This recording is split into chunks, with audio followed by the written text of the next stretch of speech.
today we're gonna take a greater look at the $450 future-proof Mini-ITX killer Xbox gaming PC.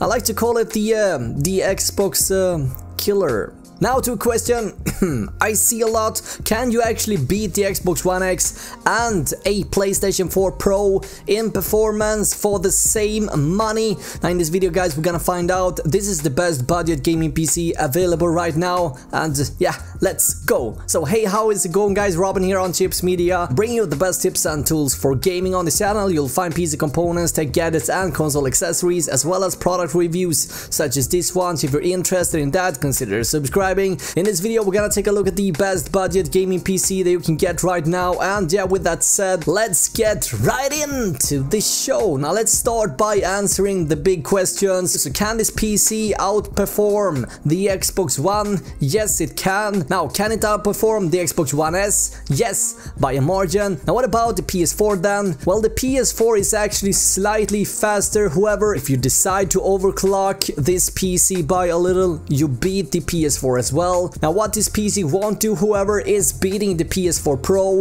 or the Xbox One X for $450. That ain't happening as of making this video. Now if anyone is telling you that it is possible, they're full of shaps. However, there is a big but here. I'm gonna explain to you guys what that is all about in a second. Why getting a PC like this is the best and smartest investment that you can make right now if you want to get the best performing gaming PC for the least amount of money. Now in terms of performance, we can actually measure this PC up against the consoles by using something called teraflops or T-flops values. That stands for tera floating point operations per second. We can use teraflops to determine how fast each of these systems are, so to speak. So as you can see guys, the Xbox One for example sits at 1.31 teraflops, the Xbox One S at 1.4 teraflops, and yeah, this PC right here is sitting at 1.76 teraflops right next to the PS4. But as you can see, the PS4 Pro and the Xbox One X is pretty much double the performance at least. So as you can see, we're ending up somewhere in the middle with this particular PC, and this system will also perform better than a system with a GT 1030. And if you decide to install a dedicated GPU later down the line, you can reach well beyond the Xbox One X performance in a heartbeat. Now you can probably start to see why investing in a system like this makes a whole lot of more sense than going with a cheap graphics card right away. But yeah, let's look at the performance, shall we? Right out of the box, the included graphics chip, the RX Vega 11, is quite powerful, and you can play most games out there in frame rates well above the 60 mark. If you're willing to drop the settings just by a little in some titles, you can even go beyond that.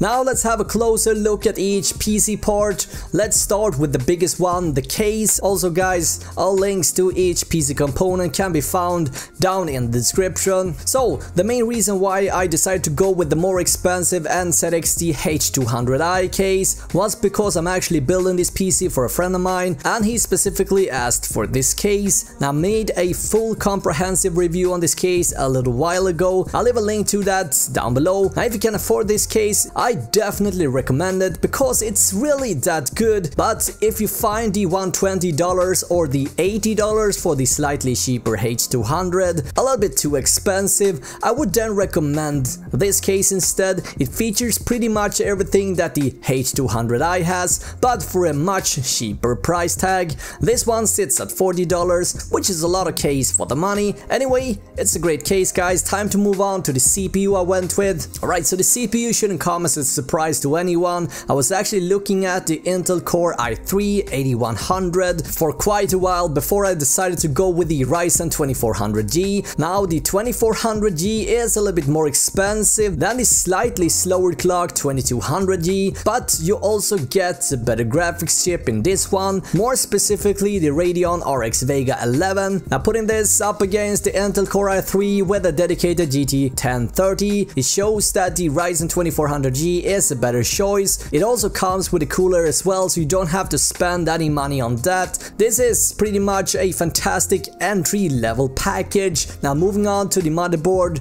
I wanted a popular motherboard that was fairly easy to overclock on with tons of I/O, both HDMI and DisplayPort that supported 4K in 60 FPS. I also wanted a great onboard sound card as well as onboard Wi-Fi and Bluetooth, and this motherboard from Gigabyte has all of that for as little as $95 US. Now for the GPU, yeah, you already know, don't you? That's right, the Radeon RX Vega 11, which is an onboard GPU. Now in terms of performance, this is a really good graphics card that actually handles most games with ease if you're willing to scale back a bit on visual aspect. Moving over to RAM, now as you guys know, RAM prices are still a bit nuts really, and I wanted this build to be running dual channel. As for this particular Xbox killer build, who's aiming to be as cheap as possible, 16 gig wasn't an option, so I went with the fastest and cheapest 8 gig dual kit available, the Ballistix Sports LT 2667 MHz. Now we know from the past that the Infinity Fabric benefits from faster RAM speeds, and we're also getting dual channels here, which will greatly improve the gaming performance in various games out there. Surely you're gonna have to toss both of these out in the future if 8 gig becomes an issue for you,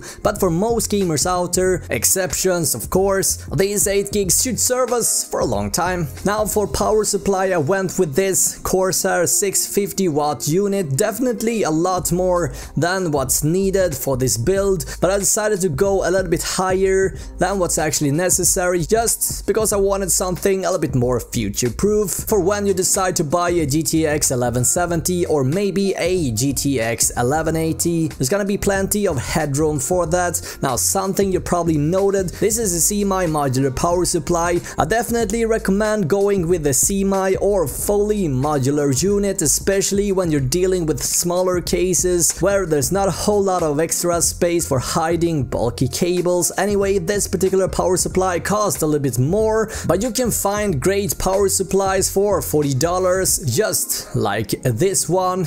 Link down below. Now for the storage, I went with a single 240 gig SSD, not a whole lot of space, but for this $450 US, I wouldn't get anything else. Maybe a hybrid drive could be an option, because installing Windows 10 on a mechanical spinning drive is just not an option in this day and age, in my opinion. Anyway, you find all the links down below, guys. Now as you can see, guys, we're landing on subtotal of $450 US based on current prices. You should be able to shred off a few dollars here and there if you want, but $450 should give you the same performance in games as my results. Remember guys, if you're not satisfied with the 120 plus FPS in CSGO or 60 FPS in Fortnite in the lower settings, simply add a graphics card and you will see huge increase in FPS. Now in the upcoming full review of the CPU, I'm gonna run tests on both the integrated RX Vega 11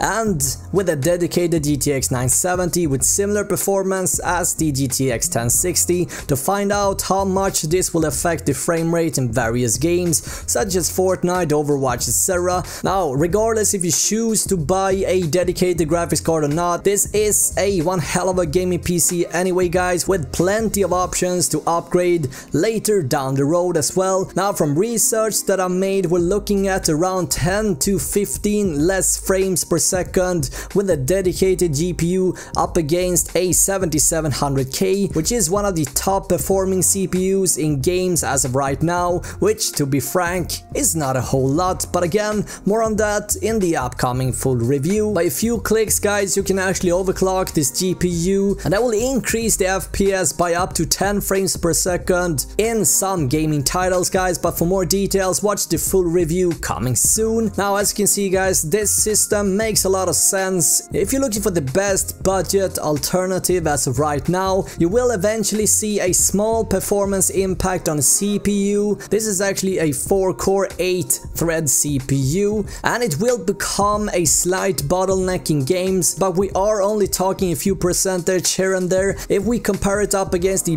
best CPUs for games as of right now. Now as we move up in resolution, the increase will then become smaller and smaller, and at 4K and the difference is almost gone completely out of the equation with as low as 5% performance impact. In gameplay we're essentially talking 3 to 5 frames per second at most. This is because as we move up in resolution, the bottlenecks shifts over to the GPU more and more, so the CPU becomes less important if your main goal is to game in 4K resolution. With this particular build at this budget, 4K is not our main focus, but it is worth having in mind if you want to move up in resolution later down the road. That would definitely be an option for you. Simply add a graphics card and you're gonna be good to go. Since we have more than enough power for the system already, we're gonna be able to push 4K content rather easily in most gaming titles out there. That's it guys, let me know what you prefer, smaller or bigger standard size system. Let me know in the comments below.